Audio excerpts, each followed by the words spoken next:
Ya, sampai dengan sesi dialog pagi hari ini kita juga terus menghubungi Mas Budi Aristiadi, Ketua Umum DPP Projo yang masih juga belum bisa bergabung bersama kami karena kemarin juga sempat mengkonfirmasi akan ikut dialog pagi hari ini ya. Saya mau ke Mas Umam. Mas Umam, ini sebenarnya saya mau nanyain ke Mas Budi sih, posisi Projo kalau Anda melihat seperti apa sih? Tadi kan dikatakan oleh Mas Arief ya jadi partai politik aja sekalian nanggung banget begitu ya. Kalau kita melihat kan saat ini ormas dalam arti bensinnya kendaraan, tapi tetap harus butuh partai politik juga begitu untuk menjadi kendaraan politiknya. Kalau Anda melihat Pak Jokowi tidak akan maju 3 periode begitu ya, nanti tidak ada lagi projo-projonya, mungkin pro yang lain begitu ya. Anda melihat apakah ini sebenarnya Projo lagi cari-cari nih kira-kira siapa yang akan bisa didukung di 2024 sambil mencari juga menjalin silaturahmi juga dengan partai-partai besar lainnya? Ya, saya pikir di level ini Mbak, yang dilakukan Projo adalah mencoba untuk mencermati mana elemen-elemen yang berpotensi memiliki kemenangan besar di 2024 mendatang. Nah, kalau misal kemudian dicermati, memang ada beberapa kemungkinan yang kemudian bisa diusung, tetapi saya pikir elemen dari Projo yang tadi disampaikan oleh Mas Arief, kalau misal mau jadi partai politik saja, itu adalah sebuah gesture yang cukup clear. Bagaimana kemudian ya teman-teman di PDIP itu sebenarnya juga agak resah gini dengan manuver semacam ini, meskipun ya tentu memang tidak bisa dikendalikan, dinetralisir, didisiplinkan karena memang di luar konstitusi partai. Tetapi dalam konteks ini kerja dari relawan, kerja dari elemen-elemen di luar struktur partai memang cukup signifikan memberikan kontribusi terhadap proses pemenangan, meskipun basis pemilih loyal itu seringkali tidak bisa digerakkan oleh elemen-elemen semacam ini. Artinya publik itu lebih menilai siapa sih yang dijual, siapa sih tokoh yang kemudian ditawarkan, itulah yang kemudian membuat sejumlah elemen relawan ini apakah bisa bekerja efektif atau tidak. Nah, efektif dan tidaknya salah satunya adalah faktor tokoh. Yang kedua, faktor logistik. Kalau misal ada kekuatan logistik yang cukup besar menyuplai mereka, maka efektivitas kinerja itu bisa berjalan. Nah, oleh karena itu, kalau kita melihat misalnya Projo berada di KIB, maka patut diduga ada cukup besar kekuatan yang bisa memberikan jalur logistik tadi untuk kemudian bekerja secara efektif di 2024 mendatang. Nah, saya pikir kemarin hadirnya berbagai elemen, tentu 3 partai, yaitu Golkar, PAN, P3, ada juga Pak Luhut di sana. Dan elemen kalau misal kita lihat Pak Luhut, tentu spektrumnya cukup banyak. Siapa elemen-elemen di belakang Pak Luhut itu. Nah, ini kemudian sebenarnya sebagai sebuah konsolidasi politik untuk mengantisipasi, sekali lagi, mengantisipasi bagaimana dinamika internal di dalam PDIP itu sendiri. Apakah jadi mengajukan Pak Ganjar ataukah tidak? Kalau misal kemudian tidak, berpotensi kemudian ditangkap oleh KIB. Meskipun kita bertanya-tanya, apakah berani misalnya KIB berhadapan dengan PDIP sebagai the ruling power. Saya pikir yang disampaikan Mas Arief tadi, misal relasi Pak Jokowi dengan Bu Mega, sangat dekat, anak dan ibu, punya kedekatan batin, ya itu di level personal iya. Tetapi dalam konteks mempersepsikan bagaimana keberlanjutan kepemimpinan nasional, sangat clear perbedaannya di situ. Inilah yang kemudian masih coba ditimbang oleh KIB, meskipun potensi soliditas KIB masih sangat rapuh. Artinya potensi split di internal KIB, potensi partai-partai di dalamnya yang memungkinkan untuk check out, misalnya P3 atau PAN, masih sangat terbuka. Tergantung pada dinamika di internal PDIP. Nah, tapi dinamika yang dilakukan oleh Projo ini apa yang dari tadi kita omongin sudah hadir nih bergabung bersama kita Mas Budi Ari. Terima kasih Ketua Umum dari DPP Projo. Selamat pagi Mas Budi Ari. Ya, selamat pagi. Salam sehat. Salam sehat. Maaf tadi habis ada acara. Oke, Mas langsung aja nih. Projo kemarin hadir di KIB, apa yang diomongin sih Mas? Kami hadir karena diundang. Siapapun yang mengundang kami pasti kami hadir kalau bisa. Karena bagi kami berkomunikasi dengan seluruh komponen, seluruh elemen bangsa untuk membicarakan bagaimana negara ini dikelola untuk menuju kemajuan, bagi kami kan baik-baik saja untuk berkomunikasi. Dan kami statusnya diundang loh di acara KIB itu. Mas Budi. Saya tanya ke mereka, kenapa mereka teman-teman mengundang ormas? Ya mereka mengundang kami karena kedekatan dan beberapa perspektif yang sama tentang bagaimana memandang bangsa ini. Begitu aja. Mas Budi, Ya, kalau melihat tadi kan Erlangga Hartarto gitu, Ketua Umum Golkar sudah menyatakan bahwa KIB kemarin bukan dukungan untuk Ganjar Pranowo. Tapi kalau kita melihat di Rakernas Projo juga terdengar teriakan Ganjar Pranowo 2024. Anda juga sempat langsung menanyakan ke Presiden Joko Widodo, nanti dukungannya kemana nih? Jadi posisinya dari Projo sendiri akan seperti apa? Melihat Pak Presiden kan tidak akan maju lagi di 2024. Pro kemana nantinya? Kita ojo ke susu aja. Sesuai arahan Pak Presiden Jokowi kan ojo ke susu. Maka kami Projo ini ora ke susu. Jadi kami masih melihat, menilai, terus mengamati perkembangan yang terjadi. Dan kami sepakat bahwa Projo ini akan menggelar musyawarah rakyat untuk menindaklanjuti arahan Pak Presiden dalam Rakernas untuk menyerap aspirasi yang ada di masyarakat. Dan kami menggelar musyawarah rakyat. Karena musyawarah rakyat merupakan mekanisme demokratis untuk menjaring para pemimpin kita di 2024 ke depan. Begitu loh. Tapi sadar nggak sih mungkin langkah dari Projo ini bikin gemes gitu loh, bikin gerah banyak pihak? Oh, enggak. Siapa yang bilang?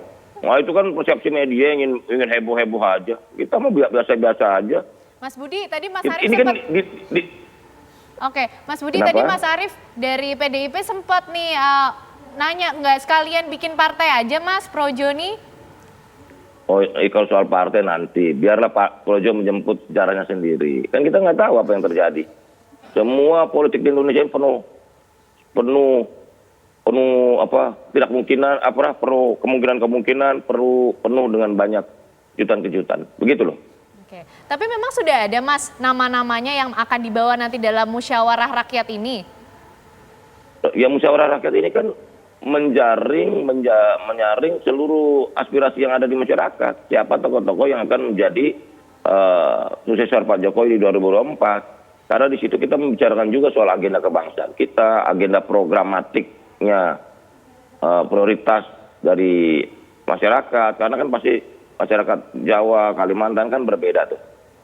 Berbeda dalam menyikapi atau aspirasi dan harapan rakyat terhadap pembangunan ke depan begitu loh. Sehingga itu akan terserap dari musyawarah rakyat itu. Begitu, Mbak. Mas Budi, tapi semua manuver politik yang dilakukan Projo ini sudah approval dari Pak Jokowi ya, dalam arti kehadiran di KIB, kemudian juga saat di Rakernas banyak teriakan mendukung Ganjar Pranowo. Ini sebagai langkah politik juga dari Pak Jokowi ya, apa yang dilakukan Projo? Ya itu kan kesimpulan. Yang begitu kan nggak perlu Justru dijawab. saya tanyakan langsung ke Mas Jadi Budi. tidak merepresentasikan suara Pak Jokowi gitu, Mas Budi? Negara. Begitu. Pak Jokowi sibuk ngurus negara dalam mengatasi pandemi dan menghadapi ketidakpastian global. Dan tugas kita adalah bagaimana dinamisasi politik ini bisa membawa bangsa negara ini menjadi lebih baik. Begitu aja. Mas Budi, artinya Projo ini tidak merepresentasikan langkah atau suara Pak Jokowi, meskipun apa yang dikatakan Pak Jokowi akan diikuti oleh Projo, begitu? Yang pasti Projo tegak lurus pada Pak Jokowi. Begitu aja, Mbak. Oke, kita dengerin tanggapan dari Mas Arief nih katanya udah senyum-senyum nih dari tadi. Ya, nanggepi apanya, Mbak? Oke, nah itu tadi Mas Arief kan, tadi si Mas Budi sudah menyampaikan, nggak buru-buru kok Mas, ini sebagai undangan yang biasa aja.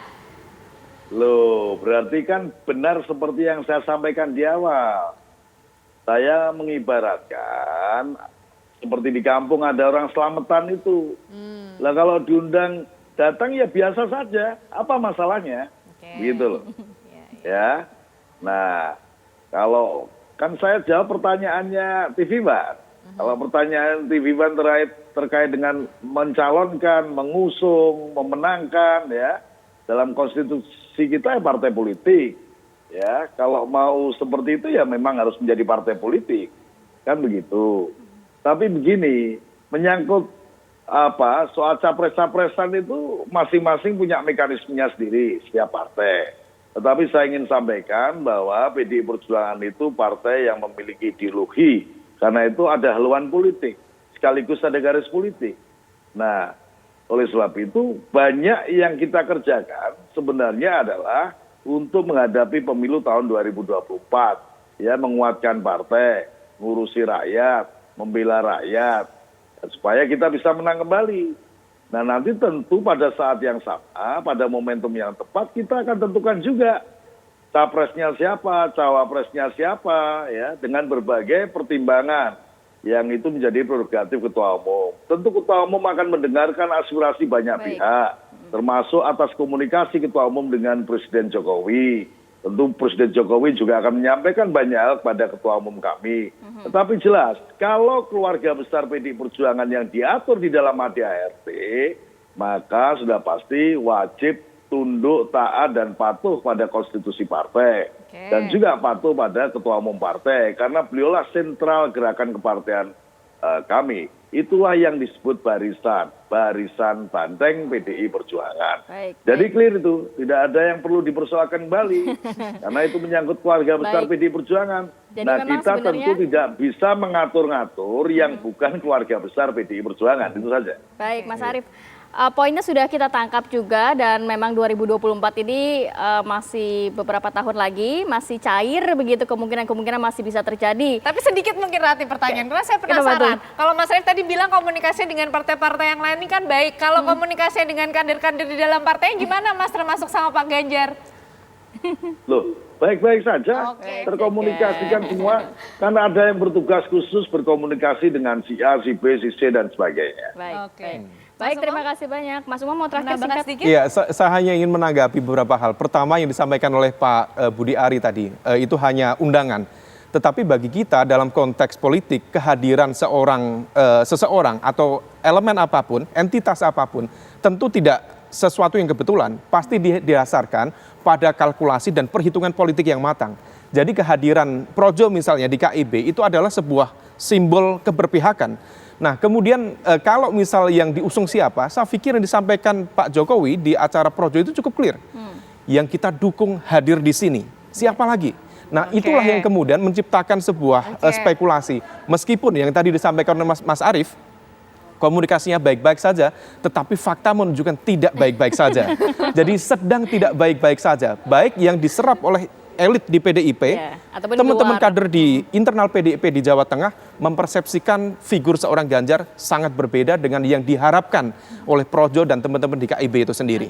Mas Budi Ari, artinya ini apakah Pak Ganjar Pranowo juga masuk sebagai nama yang nanti akan dibawa di musyawarah rakyat gitu Mas Budi Ari?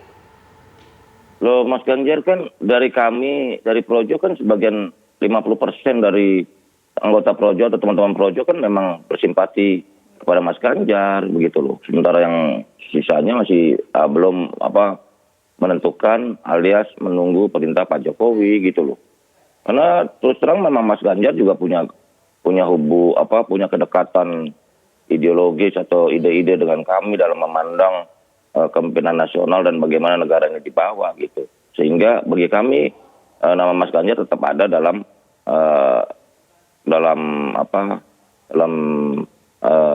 suara-suara yang akan dibawakan oleh teman-teman Projo dalam musyawarah rakyat. Sebagian ya, tapi sebagian lain juga